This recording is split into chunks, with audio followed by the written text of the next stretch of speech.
Between February and November of 2024, something unprecedented rippled beneath global markets. The world's richest insiders, people who built trillion-dollar empires and survived every crisis of the past 3 decades, began dumping stock at a pace Wall Street hadn't seen since the months leading up to the 2008 collapse.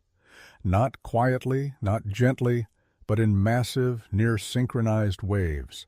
Jeff Bezos unloaded $3 billion of Amazon. Mark Zuckerberg offloaded over $9 billion of Meta. Jamie Dimon, who had never sold a single share in almost 20 years as CEO of America's largest bank, finally sold. Larry Ellison shed $3 billion of Oracle. The Walton family cashed out more than $2.3 billion of Walmart. NVIDIA insiders, riding the greatest AI boom of the century, slipped out with $1.2 billion while telling the public everything was fine. These weren't routine transactions. They weren't symbolic rebalances. These were the kinds of moves insiders make when they see something the rest of the world has not yet felt. And the pattern behind those moves mirrors one of the most dangerous moments in financial history, 2007, the year before the world lost $16 trillion in wealth and the stock market fell 57%. Most people misunderstand insider selling. They hear that executives sold shares and assume it's normal. But the people selling today are not ordinary executives. Bezos built Amazon through the dot-com crash, the 2008 crisis, and the pandemic, 3 earthquakes that reshaped global economics, and he never sold like this. Jamie Dimon is arguably the most informed financial operator alive. He sees real-time loan defaults, corporate bankruptcies forming beneath the surface, commercial real estate delinquencies rising long before they appear in headlines. For 19 years, he held every share. He chose 2024 to sell. These individuals don't act emotionally. They don't exit suddenly unless their internal dashboards, the data the public never sees, flash red. Insider selling is tracked by the Washington Service, which monitors every corporate executive transaction reported to the SEC.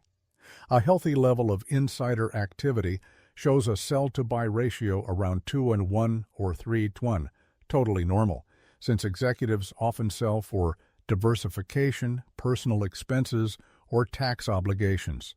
But when the ratio climbs past 5:1, something is wrong. When it exceeds 8.1, historically, a crisis follows. In 2024, the ratio didn't just cross those lines, it surged to 9:1 for the entire year and spiked as high as 12.1 in certain months, the most severe imbalance since 2007. Nothing about this is ordinary. Nothing about this is random. Let's walk through the names because the details reveal the pattern more clearly than any statistic. In February 2024, Jeff Bezos announced plans to sell 50 million Amazon shares, totaling roughly $8.5 billion. Then, months later, he quietly filed plans for another 25 million shares, another $4.5 billion, over $13 billion in a single year. For context, his previous largest sale was during 2020, when he sold about $10 billion over 12 months to fund his space venture, Blue Origin. That was slow, strategic, and done when prices were recovering from a crash. But in 2024, his selling was fast, concentrated, and executed at all-time highs. He claimed the move was related to relocating from Washington to Florida for tax purposes.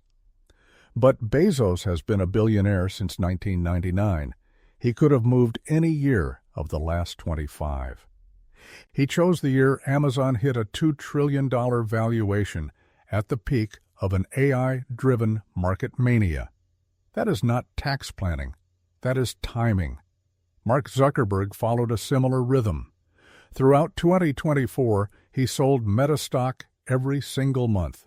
$200 million in January, $400 million in February, $550 million in March, and continual unloading through November. Meta had surged from $90 in late 2022 to over $500 in 2024. The company tripled its valuation on AI momentum and ruthless efficiency improvements. If anyone believed Meta's stock had another doubling ahead, it would be Zuckerberg. He controls the company through supervoting shares and could easily borrow against his holdings at low interest rates instead of selling. Yet he chose to liquidate over $9 billion at the peak. Philanthropy was the official excuse, but philanthropy doesn't require the fastest selling pace of his career. This was exit timing disguised as benevolence. Jamie Dimon's move was even more symbolic. As CEO of J.P. Morgan Chase since 2005, he built a reputation on never selling his stock. He held through the 2008 crisis, through Europe's debt turmoil, through COVID's financial shock. He routinely said that insider selling indicates a lack of confidence in one's own company, and this man, the godfather of American banking, sold for the first time 1 million shares, valued around $160 million. He claimed it was for estate planning. But Dimon is 68 years old. He could have done estate planning during any of the past 15 years. Instead, he chose the moment when internal bank data shows rising delinquencies, accelerating charge-offs, and stress cracks forming in commercial real estate. Dimon doesn't panic sell. He exits quietly early and deliberately. Larry Ellison of Oracle joined the exodus by selling $3 billion.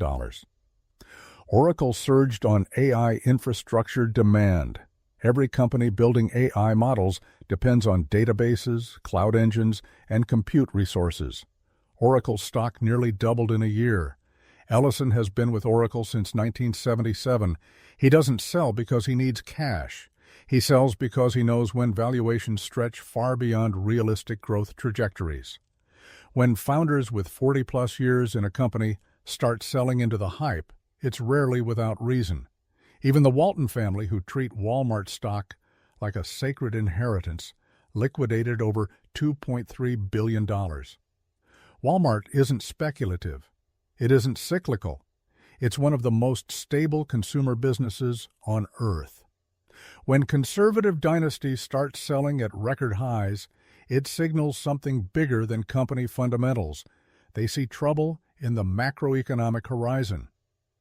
And then there is NVIDIA, the crown jewel of the AI revolution, the company that carried the market on its back throughout 2023 and 2024.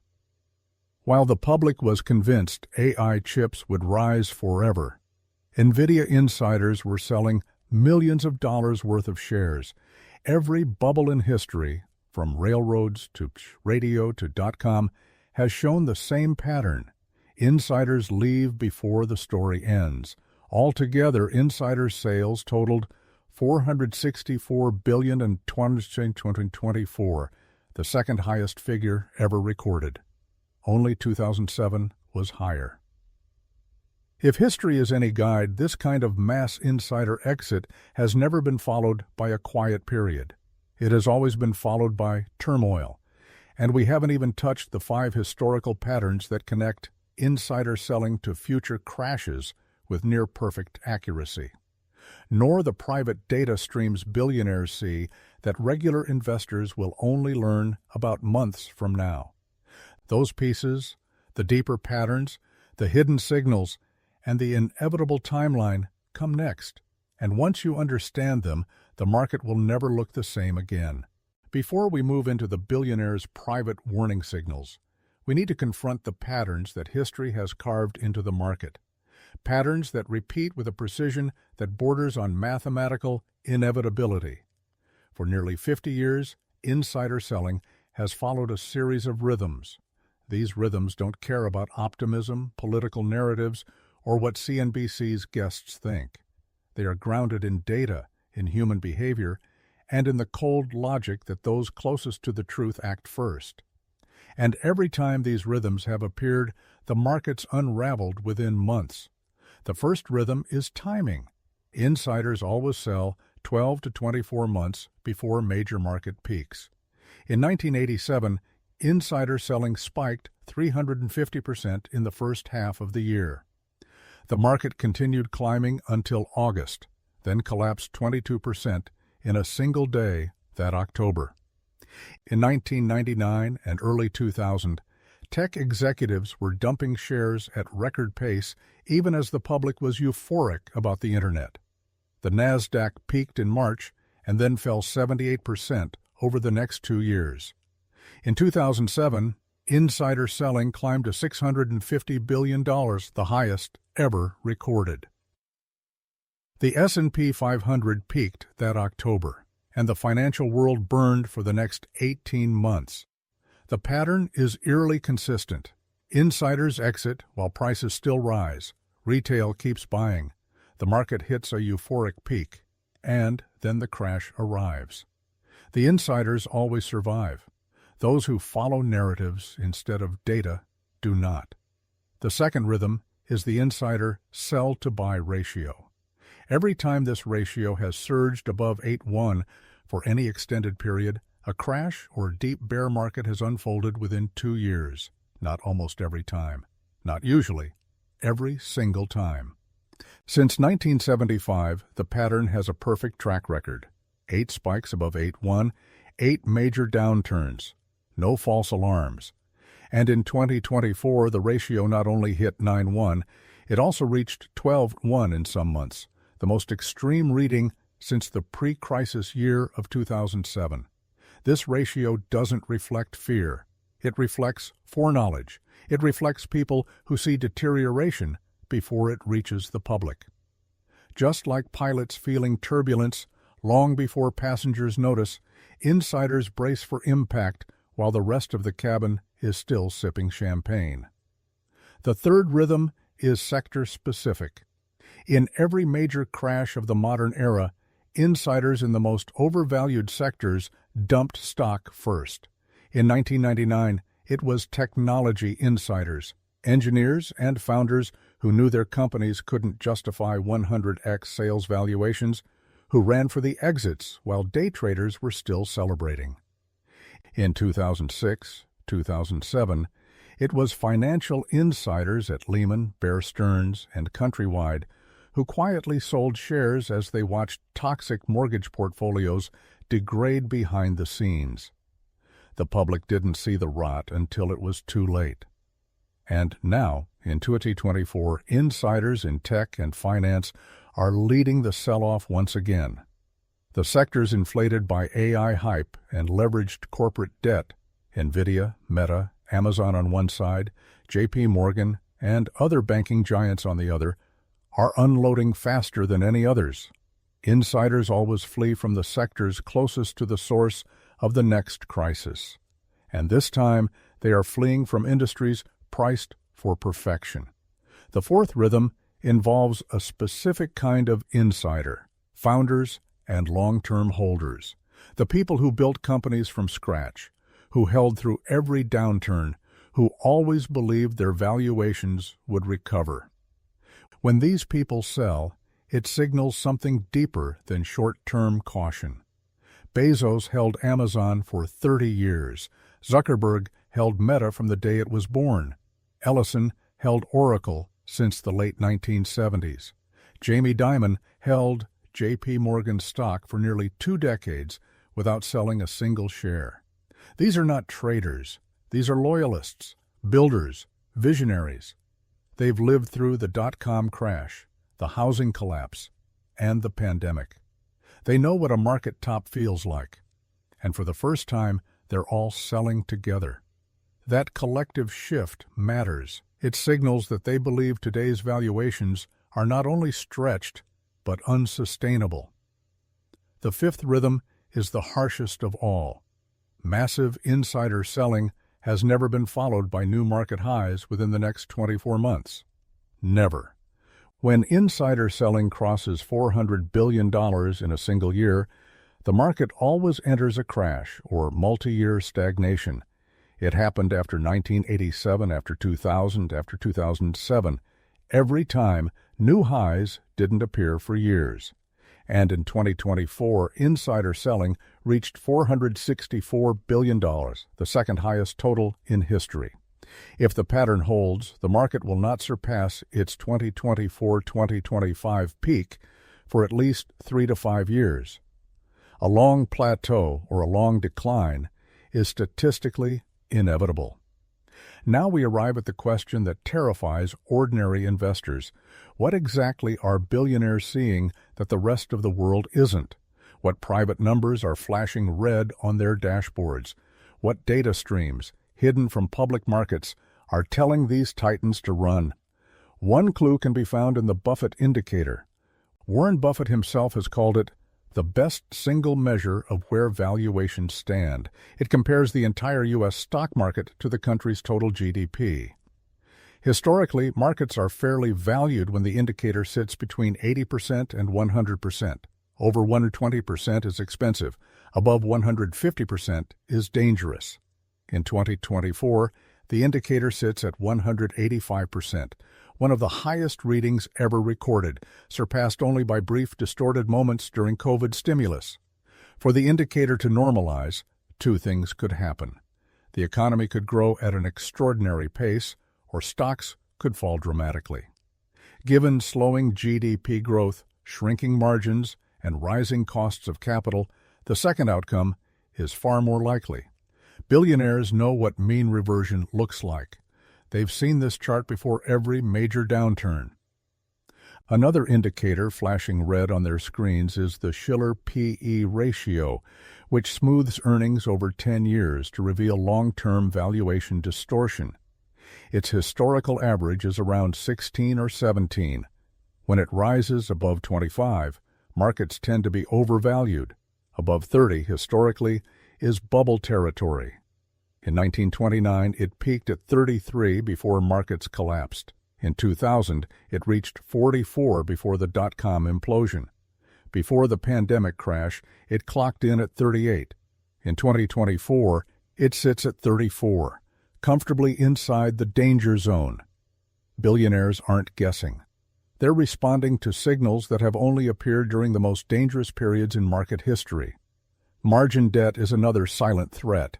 It refers to borrowed money used to buy stocks, leverage that magnifies gains on the way up but destroys portfolios on the way down. Margin debt has reached nearly $950 billion, close to its all-time high. In 2008, margin debt collapsed as investors were forced to sell to meet loan requirements. The same happened during the COVID crash. High margin levels act like dry leaves before a forest fire. All it takes is one spark, one unexpected shock, for the cascade to start. Billionaires want no part of that cascade. But perhaps the darkest warning sign lies in commercial real estate. Office buildings across major American cities remain 40% to 50% vacant as remote work becomes permanent. Properties that were bought at absurd peak valuations in 2019 and 2021 must soon refinance debt at rates triple or quadruple what owners originally paid. Some buildings are underwater by 40%. Banks know what's coming. Jamie Dimon knows. Billionaires know. They see a slow-motion collapse that will peak in 2025 and 2026, dragging banks, pension funds, and credit markets into a tightening spiral. Corporate debt is another looming crisis. U.S. corporations owe $13.5 trillion, much of it borrowed at 2 to 3% during the free money years. Those debts are maturing now and must be refinanced at 6 to 8%. Companies that looked healthy in 2020 suddenly face existential risk. A massive wave of corporate bankruptcies has already begun. Bed Bath & Beyond, Party City, Rite Aid, Silicon Valley Bank, and this is just the early stage. Billionaires see the real-time credit deterioration inside their own businesses. They see margins tightening, revenue slowing, customers cutting back, and debt pressures rising. They're exiting before the public connects the dots. the U.S. federal government's debt crisis is the final and most explosive pressure point. With $36 trillion in national debt and over $1.2 trillion in annual interest payments, the government is hurtling toward a fiscal trap with no painless exit. Billionaires know the historical outcomes: inflation, currency debasement, aggressive tax hikes, or austerity. None of these are bullish for stocks. With all these signals converging, overvaluation, margin risk, commercial real estate collapse, corporate refinancing cliffs, and federal debt spirals, billionaires understand the risk-reward calculus has flipped. The upside is limited, the downside is catastrophic. Their actions reflect that reality. And the timeline, based on every historical pattern, places the danger zone squarely between late 2025 and mid-2026. But before we explore the exact crash timeline and what happens to ordinary people caught in the crossfire, we must confront the most important question of all: who gets destroyed and who gets richer when the crash finally arrives? The answer reveals the quiet mechanism through which wealth transfers during every major downturn. To understand what comes next, we need to look at how wealth shifts hands when the cycle turns. Every market crash from the Great Depression to 2008 follows a brutal hierarchy of winners and losers. And despite what most people believe, the crash doesn't create new wealth. It simply transfers it from the unprepared to the prepared, from those who react emotionally to those who act strategically, from the middle class to the elite. This is why billionaire insiders are so calm. They've lived through this movie before, and they know exactly where the plot is heading. The winners are always the same. First are the insiders themselves, the billionaires who sold at the peak: Bezos, Zuckerberg, Ellison, Dimon. These men are not trying to beat the market day by day. They are locking in profits at 100% of peak valuations so they can buy back at 50% in the aftermath. Bezos selling $30 billion at a 170 to 190 per Amazon share is not an exit, it's preparation. If Amazon falls to $85-$95 during a crash, he can effectively double his ownership stake for the same amount of money. Zuckerberg selling at $450 to $500 could triple his long-term control if Meta returns to $200 to $50.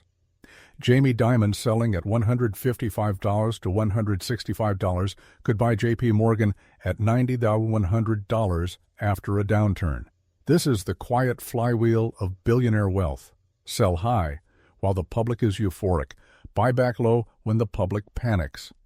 The second group of winners are those holding cash and gold.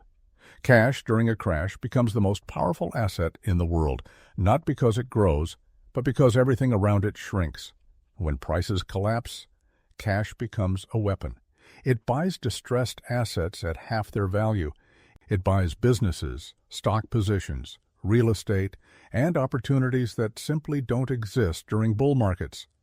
Gold plays a different role. It preserves purchasing power when central banks panic. Historically, every major crash is followed by massive liquidity injections: stimulus, bond buying, emergency lending, quantitative easing. This printing of money devalues the currency, and gold rises as the dollar weakens. In 2008-2011, gold doubled. During the pandemic stimulus, gold surged again. When the next crisis arrives, gold becomes the insurance policy that protects against monetary chaos. The third group of winners, though far fewer in number, are professional short sellers. People like Michael Burry, who earned $700 million betting against subprime mortgages in 2008, or John Paulson, who made $15 billion in the same collapse, or Bill Ackman, who made $2.6 billion in a matter of weeks during the COVID market panic. But short selling is a dangerous game. It requires perfect timing, exceptional discipline, and the ability to withstand losses before the thesis pays off. Even billionaires rarely attempt it. Most simply raise cash. Raising cash is how insiders short the market without betting against it directly. The losers, tragically, are not the reckless gamblers people imagine. They are the ordinary middle-class families who did everything right, who saved in their 401k, contributed monthly, followed advice, trusted the system, and built their retirement for decades. But 70 to 80% of retirement accounts are allocated to stocks. When markets fall 40-50%, these accounts collapse. A 65-year-old with $800,000 saved might suddenly face retirement with $400,000, too little to live on, too late to recover. People who are within 5 years of retirement suffer the worst damage because they can't wait for a full recovery cycle. They are the silent casualties of every crash, not because they were irresponsible, but because markets happened to peak at the exact moment they needed stability most. Pension funds suffer as well. CalPERS, the California Public Employee Retirement System, manages nearly $500 billion. If markets fall 50%, they lose over $200 billion. Municipalities collapse. Benefits get reduced. Promises made decades ago evaporate. Insurance companies, who depend on bond markets for predictable returns, get squeezed when both stocks and bonds fall at the same time. Policyholders face delays, cancellations, and in some cases, outright insolvency. Leverage amplifies everything. Many investors borrow on margin to buy more stock. A 10% decline becomes a 20% loss. A 30% decline becomes a forced liquidation. When margin calls hit, the selling becomes a chain reaction that no one can stop. This is why billionaire insiders refuse to hold through the downturn. They aren't bearish for the sake of pessimism. They are realists. They understand human nature. They understand debt cycles. They understand that markets punish everyone who tries to stay optimistic longer than the data allows. And they understand that the people who prepare early are the people who become wealthier after the crash than before it. So what should an ordinary investor do to avoid becoming collateral damage? The first step is reducing equity exposure. This does not mean panicking or selling everything. It means being rational. If your portfolio is 80% stocks, bringing it down to 40 to 50% reduces risk dramatically. Yes, you may miss the final 10 to 20% of gains if the bubble stretches longer. But you will preserve capital when the market loses 50%. Preservation is the core principle of every billionaire's playbook. The second step is holding 10 to 15% of assets in gold or gold-backed ETFs, not to speculate, but to hedge against monetary responses that inevitably follow a crisis. Gold is not an investment. It is insurance. The third step is preparing a buy list. During a crash, emotions cloud judgment. Panic makes people sell everything, including quality assets. Having a pre-written list, Apple, Microsoft, Costco, Johnson & Johnson, Visa, or whichever strong companies you believe in, allows you to buy systematically, unemotionally, and at massive discounts. This is how generational wealth is created, not by chasing the top, but by buying the bottom. The fourth step is avoiding dangerous behaviors like short selling unless you are an expert. Even billionaires rarely short. The risk of being early and losing everything is too high. The strategy of the wealthy is not to bet against the market. It is simply to step aside and wait. The fifth step is protecting your income. In every recession, jobs disappear faster than portfolios. Having 12 months of emergency savings prevents you from selling investments at the worst possible moment. The people who panic sell at the bottom are not irrational. They are desperate. Avoiding desperation is a strategy. The final step is psychological preparation. The crash will not feel like a financial event. It will feel like a global storm. Headlines will scream. Friends will panic. Your account balances will plunge. The instinct to sell everything will become overwhelming.